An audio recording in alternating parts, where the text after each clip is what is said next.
máa lẹ́ o dédédé Ondo pátápátá nu lẹ́nukọ ní ẹ̀wọ̀n ní ojẹ̀lójẹ̀ dédédé bẹ́ẹ̀ ti gbọ́ wa ní àsìkò yìí ara àkàsán o ojú iye àkàmọ́ wa o èmi ọmọ wọn ní èyí o ìyí a mà sí Ògidì Ondo tèmi èyí o ẹ̀bùn mi wọ́n gẹ́gẹ́dẹ́ nítorí fi dédédé ètò yìí mi ṣe n'ogo rédíò n'ogo tẹlifíṣàn o n'ogo nkún dédédé bí mo la bá wọn ṣe rí o Ògidì Ondo yìí tó fi kí n owó bọ́ tọwọ́ lá owó ẹ̀gàn ọwọ́ máìgọ́ kábì máìgọ́ kàwọ́fà lékè kó bí ẹ̀náwó òṣìkà pàtẹ́ òyìn kan ló ti tọ́nù kan á pàtẹ́ ìdáyà kéèké èsì bí ló ti tọ́ tí agbédò mọ́gbò òṣìkà lulẹ̀ àgbà yìbó ẹ̀wọ̀n dáhùn jà lóka àwọn alábínẹ́nẹ́ ẹ̀wọ̀n màdá ẹ̀nẹ́yẹ gégédé àkàsùn òun kí wọ́n kú jòkó èmi ọmọ wọn nìyí o ló mi títú ọmọ bàbá Akínlàjà ọmọ wọn náà kéè ọmọ àtàkùnmá ọmọ lógo ọmọ gbégede ọmọ tẹpábọnà ọmọ àtàkùnmá ọmọ lógo ọnẹbẹjọ lógo níyàwó ẹṣà àtàkùnmá ẹnìṣọdún o èmi ní èyí o ọmọ bàbá lẹpàṣà náà ní lọsàn ọmọ tàbàtà wọ nẹfọ ọmọ mọtẹkàn lẹyìn àwọn ọmọ kan kú lẹyìn ọmọ tàbí kétéwàjà pòpò ọmọ ọdẹ yíyáwó ẹ títa ẹkẹjẹ ìmàdúnyán ayẹlẹyẹ ìmàdúnwẹ kí mẹ́rin wá dàbí o ọ̀nà kìí.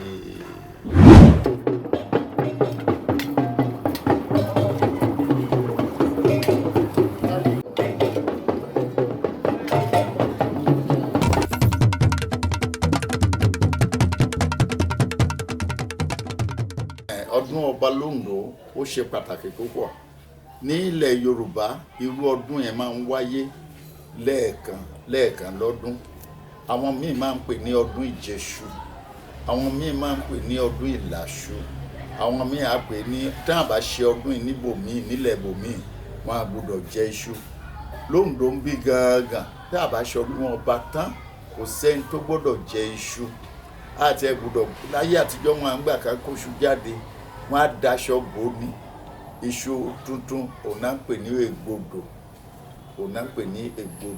ègbodò yẹn gángan ló jẹ́ iṣu tuntun ní orílẹ̀-èdè wa ní Yorùbá yìí ṣé wọn pé àwọn Yorùbá oníkálùkù ló ní kọ́ṣọ̀ tiẹ̀ oníkálùkù ló ní ìmọ̀ ìjìnlẹ̀ tiẹ̀ ṣùgbọ́n pàtàkì the significance pàtàkì ọdún ọba ni wípé ọdún Ìjẹṣu òun ni ọ̀pọ̀lọpọ̀ Yorùbá máa ń pè ọdún Ìjẹṣu. A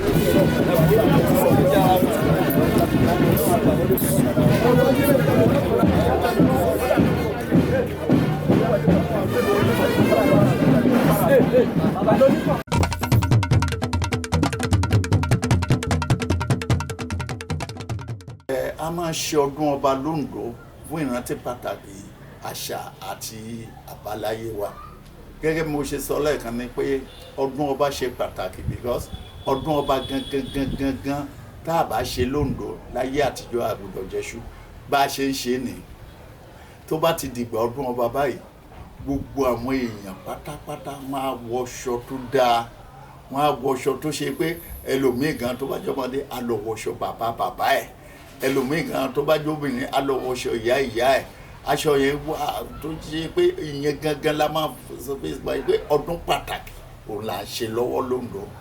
and tí a bá fẹ́ ṣe ọdún ọba ń gbà míì gbogbo àwọn èèyàn àwọn onílù gbogbo wọn máa bẹ̀rẹ̀ sí ní jíjó yìí gangan la máa mọ̀ pé ọdún ọba là ń ṣe lọ́wọ́ wọn á ti déètì time tí ọdún ọba máa bọ́ sí ìgbà míì á wà nínú kàlẹ́ndà láyé àtijọ́ ìgbà míì á wà nínú ìwé tí wọ́n máa pín fáwọn èèyàn pé ìgbà báyìí lọ́dún ọba most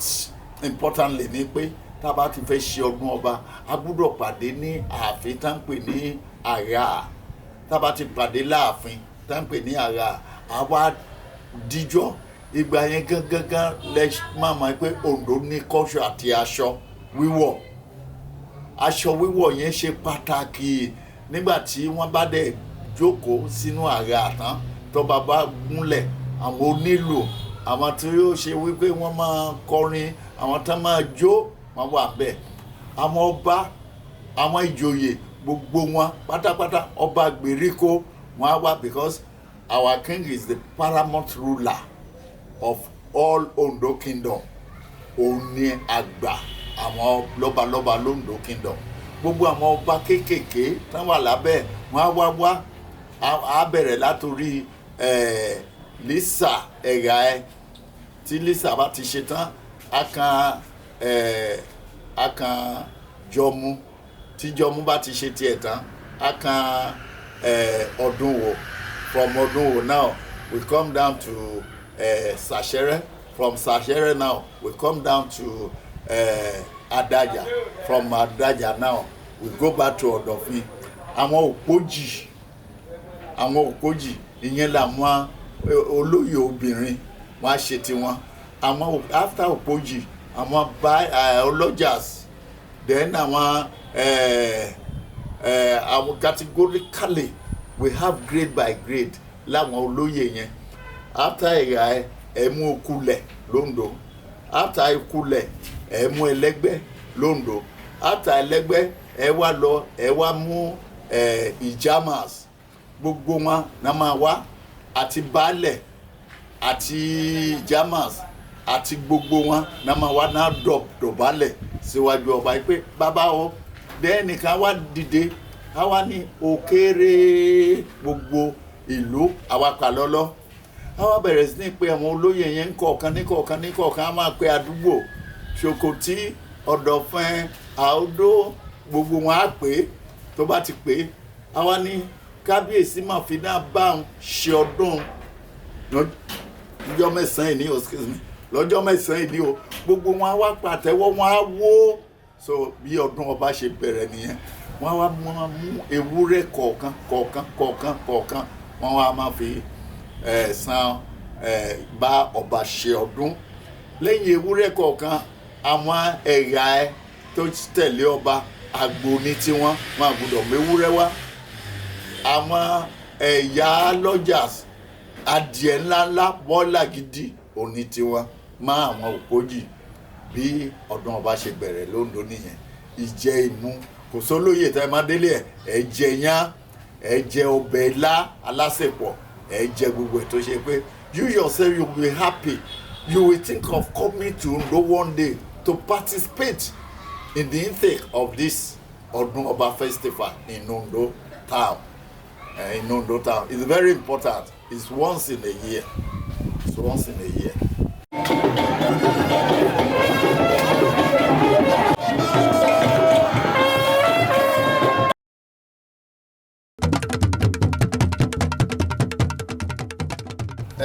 Tí a bá fẹ́ sọ̀rọ̀ nípa traditionally mo ti mention àwọn kan kò sí rituals kankan tí èèyàn gbọ́dọ̀ ṣe nígbà ọdún ọba ju wípé àwọn àgbò àwọn ewúrẹ́ tí a máa ń pa yẹn nìkan ni there is no other rituals a gbọ́dọ̀ ṣe kankan tó lòdì sí òfin Ọlọ́run nítorí kábíyèsí fúnra ẹ̀ wọ́n á lọ káàkiri ojúbọ ibi tí àwọn baba ńlá baba ẹ̀ ṣe á júbà tó bá dẹ̀ ti júbà tán á wá mú ọ̀rọ̀ ńláńlá á fi gbàdúà fún gbogbo Ondo tó bá ti wá gbàdúà yẹn tán people will sit down and listen to him for what he was he about to say because ntí ọba bá sọ àṣẹ ni àṣẹ wà lẹ́nu ẹ̀ ó wà lẹ́nu ẹ̀ you understand so ntí ọba bá ti sọ ń gbà yẹn gangan àṣẹ ni then after that kankan sọ wípé gbogbo àwọn ìjòyè tó kù wọ́n á máa ṣe àṣẹ o then tí kábíyèsí bá dẹ̀ ti ń lọ tó bá ti gbéṣẹ̀ báyìí tó bá ti kọ́kọ́ gbéṣẹ̀ ọ̀tún wọ́n á ní àwo wọn bá o people will now answer báyìí o meaning that greet our kábíyèsí o like when we are very much close to Benin we say ọba wa tọ́pẹ́ people around there we say ìṣe o you understand we have our own pé àwo wọn bá o báyìí o just like that in everywhere in the federation oníkálukú ti ní culture tó fi ń kí ọba kò sí ẹni òtútù kankan because ọdún yẹn a máa jẹ ni a máa mú ni ayé ìtọ́ bá máa jẹyán but the only thing ni pé àti gbọ́dọ̀ fi iṣu tuntun gúnyán lóńdó gbà yẹn because àwọn kọ̀ọ̀kan wà tá à gbọ́dọ̀ jẹ iṣu tuntun a gbọ́dọ̀ fi iṣu tuntun gúnyán.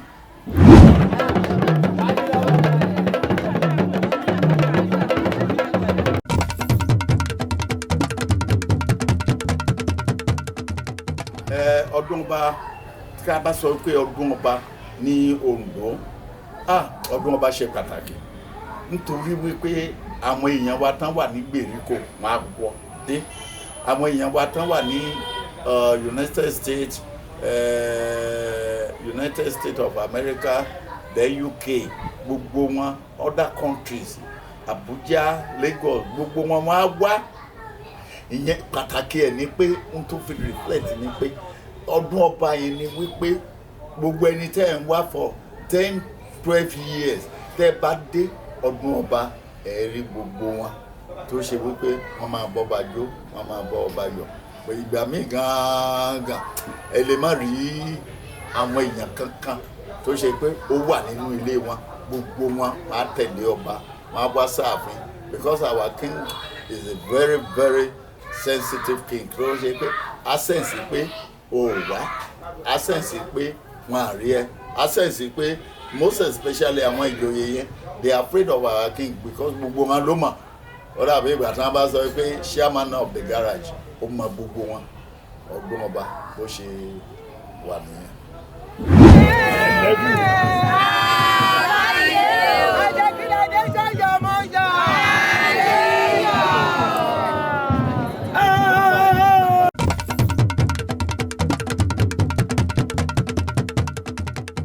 Tá lè sọ nípa ìtàn tó rọ̀ mọ́ ọdún Ọba láti ilẹ̀ wa ni wípé àwọn baba ńlá baba irú èmi báyìí irú dádì mi irú àwọn adá bàbá mi wọ́n ti ń ṣe ọdún Ọba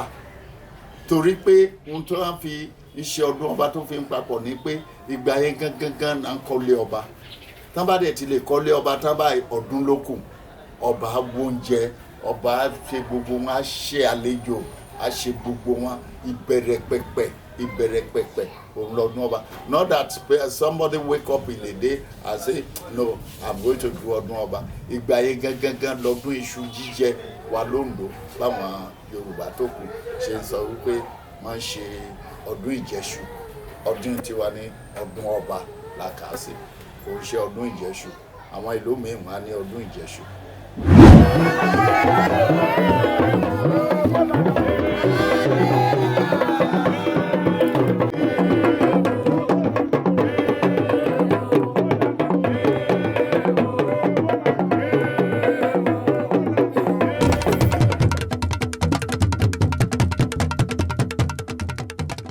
Bá ní ká sọ pé ṣé ìyàtọ̀ wà nínú ọdún Ọba tàtijọ́ àti tìsín no I don't believe it. Báwọn bàbá wa ṣe sọ bó nílùú á ṣe kí ọba báwọn ìjòyè á ṣe kí ọba báwọn òpóyè á ṣe kí ọba is still the same way up to now, the same pattern, the same culture. Kò sí yàtọ̀ ńbẹ̀ rárá kò sí pé wọ́n máa mélé máa ọdún Ọba lọ́dún yìí wọ́n máa mú tọ́ ọyàn máa ọdún Ọba lọ́dún yìí wọ́n máa mú tibí máa ọdún no bá ṣe báwọn àgbààgbà ṣe bẹ̀rẹ̀ náà ló ṣì ń lọ bẹ́ẹ̀ náà ló ṣì ń lọ. That is the way ọdún Ọba is in Ondo town.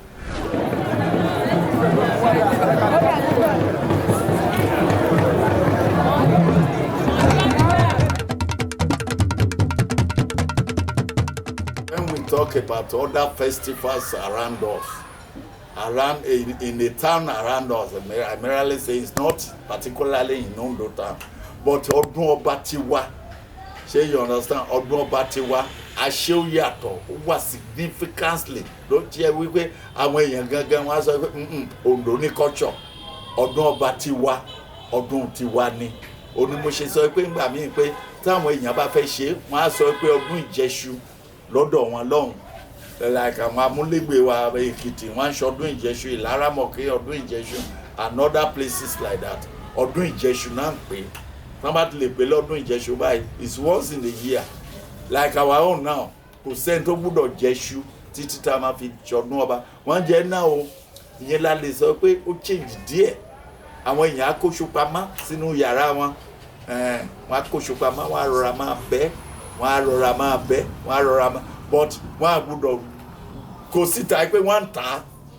because tí wọ́n bá rí láyé àtijọ́ pé wọ́n kó síta wọ́n ń tà á people will be so all the olóyès will be so agitated to it. àwọn tó ń jẹ iṣu nígbà yẹn wọ́n á ní pàtàkì ọdún tá ń ṣe nítorí wípé àwọn tá jẹ́ olóyè tá ń di ipò ńláńlá mú lóńdó yìí for example gẹ́gẹ́ bí ọlọ́bùn Yewa Kúkúkú wọn àgbúdọ̀ jẹ́ṣu kó lọ kí màmá ó tẹ gbúdọ̀ wọ pálàsì ẹ̀ ṣọ́ra ó gbúdọ̀ wọ pálàsì ẹ̀ àwọn olóyè ńláńláńláńlá bẹ́yẹn wọn àgbúdọ̀ wọ pálàsì wọn ẹ kí ìfọ̀rẹ́ ó gbúdọ̀ wọ pálàsì wọn pé ó jẹ́ṣu ó ń lọ sínú pálàsì wọn tradition tó ṣe wípé n tó dẹ̀ jẹ́ kó rí bẹ́ẹ̀ ni pé ọ̀pọ̀lọpọ̀ àwọn èèyàn tó ń ṣe ọdún ọba yìí wọ́n believe wípé àwọn tó ń ṣe nìkan náà ṣe àwọn tó ń ṣe nìkan náà ṣe but gbogbo Oǹdó náà la kà sí pé ó ń ṣe ìwọ tó bá jẹ ọdún tó bá jẹṣu ó gbọ́dọ̀ wọ palace ó níbi tó gbọ́dọ̀ dúró ní palace tó bá ti jẹṣu ó níbi tó gbọ́dọ̀ rìn mọ́ ní palace so nǹkan tí mo mọ̀ wípé ó bring our culture to promote our culture.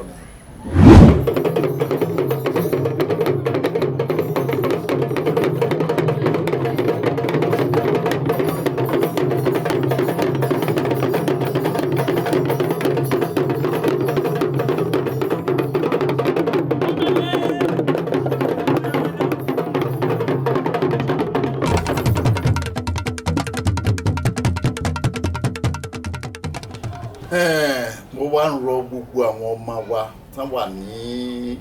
orílẹ̀-èdè àgbáyé ní pàtàkì ní orílẹ̀-èdè àgbáyé àwọn ọmọ tó jẹ́ Oǹdó ẹ jọ̀ọ́ ẹ máa wálé kò di dandan it's not even kò di dandan ká sọ pé bébà ti wá lọ́dún ní o má tọ́jú yọjú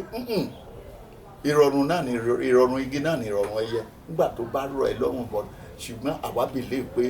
àìrọ̀ òdùdó adòrò ẹ̀hún tí yí wá léwàká bá wa ṣe ọdọọdún èṣù ọdún ìjẹṣu dábà ti bẹ ọdún ìjẹṣu dábà ti lè bẹ ọdún ọba ẹgbẹ́ ọdún òtẹ̀lé ó tó ṣe pàtàkì ọdún Ògún ọdún òtẹ̀lé ọdún moko gbogbo ẹ jọ̀ọ́ ẹ máa wálé ẹ má jẹ́ káwọn ọmọ yín máa béèrè yé kẹ́hìn ti ṣe ọdún náà sí báyìí kẹ́hìn ti ṣe yìí wọ gángan wà mójú ara ẹ rí òun fi ọdún yìí ó ṣe pàtàkì náà lọ́dún tòótọ́ àjọ ìwà ká rọ̀ wọ́n ẹ̀bẹ̀ wọ́n má di tún takùn dọ̀nà kó akétí mọ́lẹ̀ ọdún ìmẹ̀lẹ̀ àbá wọn ṣe ìrọ̀rùn wọn di àjẹkù ẹ̀ ńgbọ́ ọ̀gán wọ́n bá wọ ọdún níbi lórí àdúrà yẹn ṣe lóko wọ́n máa fi àdúrà ẹ̀ gbà ó fi wáyé dandan ó sàn jẹ̀pẹ̀. Please, we want you to come and witness all this festival we are doing in Ondo town.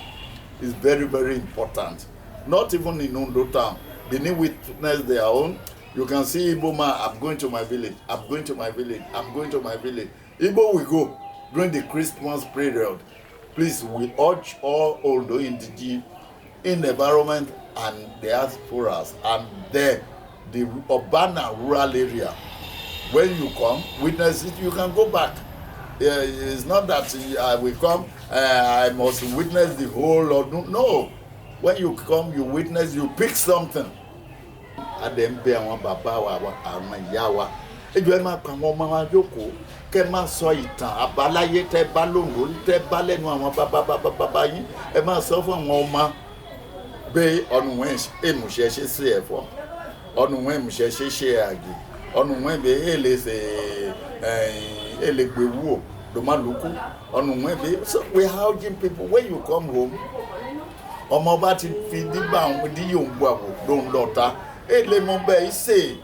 àwọn léṣòkòtò yéṣù di ógódógódó káàkiri ni wọn àwa mú ṣíbínẹ àwa pẹ̀yìn ẹ̀ la àwọn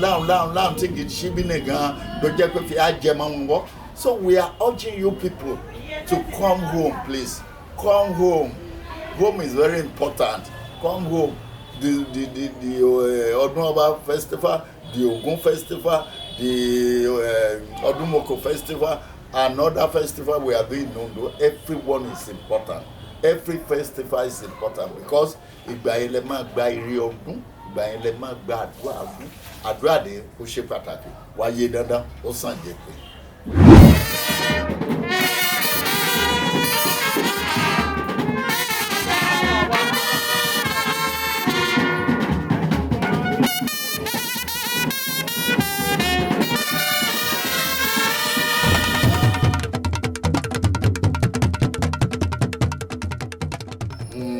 Oriki Ondo, Oriki is very important. When we are talking about Oriki,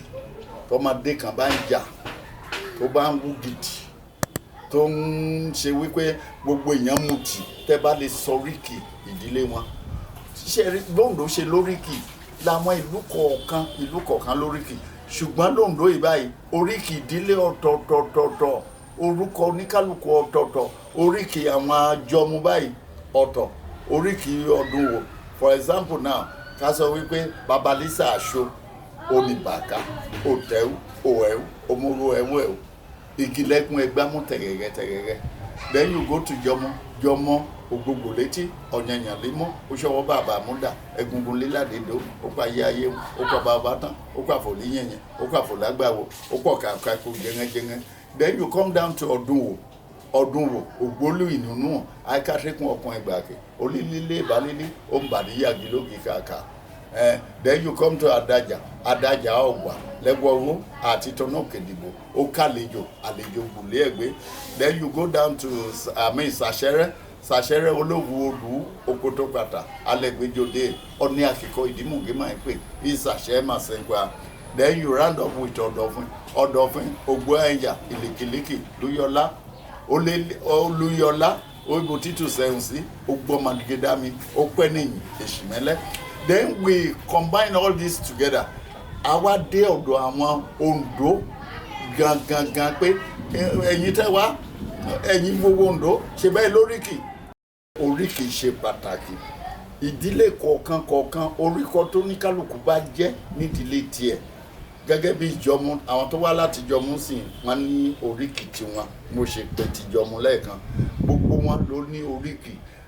Oríkì wá bẹ̀rẹ̀ láti àwọn lọ́ba, àwọn lóyè. Irú ọba Ondo báyìí, Osemawe, ọba Fítọ̀, Adesumbo, Ademefun, Kiladejo, Osemawe ti Alendo ti lóko, àbáyé, òkú aláṣẹ, òkèjì òṣà, gbogbo mọ́lá, ọmọ rẹ̀ bọ́ mú yẹ ṣòó fàná, àjèwàjèwà lẹ̀kẹ̀, ó tó ti lẹ̀kẹ̀ bá wọn bóbí ọ̀yọ́, ó ṣọ́kẹ́ gidi, òṣàkà kókó, tábà ti kúrò lọ́dọ̀ Osemawe, táwọn Lisa ti jọmọ tí mo kè lẹ́ẹ̀kan. Àwọn olóyè kan tún wá wà, ọ̀ọ́ntọ́, ọba nífẹ̀ẹ́, ọba núfẹ̀ẹ́, ìgbèsìkò tewétewé, agbogbo ilá mégbègbòjà ìpamọ́, ọ̀ọ́ntọ́. Gẹ́gẹ́ bá àwọn olóyè ṣe ní tiwọn lọ́tọ̀ nìyẹn, bó ṣe wà nìyẹn. Ṣùgbọ́n tó ká gbogbo Ondo pọ̀ ní pé ẹ̀kímọ̀gún yàtàjà mà, ọmọ àmọ́ gbogbo dẹmu, ọmọ mílà pẹ̀kọ̀ òkú, ọmọ mílà méjì, ojúṣẹ̀yẹ. Mo mọ̀ kí dédé wa ní Ondo ní àpapọ̀, oríkì wa àmàgbàgbé, àṣà wa, ìṣe wa àmàgbàgbé. Èmi ọmọ wọn ní èyí ò ló mí títú ọmọ bàbá Akínlájà. Ọmọ tàbátà wọn ní fún àwọn ọmọ rẹ̀ kan lè yá ọmọ kúnkún lẹ́gbẹ̀ẹ́, ọmọ tàbí kété wàjà gbogbo ọ̀dẹ yẹyẹ wẹ́ àtìta. Ẹ̀kẹ́jẹ́ dùnyán, ayálẹ́yẹ dùn wẹ́, kí bẹ́ẹ̀ dá o, ọ̀nà kèé, òmù ti wáyé o. Àmà ṣe é o, màkà ìwọ̀n bá. We are urging you and we are advising you to go to YouTube and subscribe to Culture and Tourism with Okikiola. Àwa ń bẹ̀ yín pé kẹ́ ẹ jọ̀ọ́ kẹ́ bá wa lọ sí orí YouTube yín, kẹ́ yí rédíò fóònù yín, kẹ́ subscribe sórí Culture and Tourism with Okikiola. Mẹ̀gí àwọn tó bá ti lọ́wọ́ YouTube ẹ̀ tó bá ti subscribe Lego Culture and Tourism with Okikiola. Èso fẹ́m yíwé fẹ́m bẹ̀. Nípa Ondo tèmi èyí o, Ondo náà nìkan mo dé máa àjọ ló bá ti lè subscribe. Èmi ètò ìgángan pàkàwò mi live and direct. Àgbà bàmlọ́n àkàyà àbá o. ẹ àpẹ̀nẹ́ o ẹ àmọ́dánwọ́dì o ẹ àmjóńlòkí ẹ àmúwékò dédé wọn o.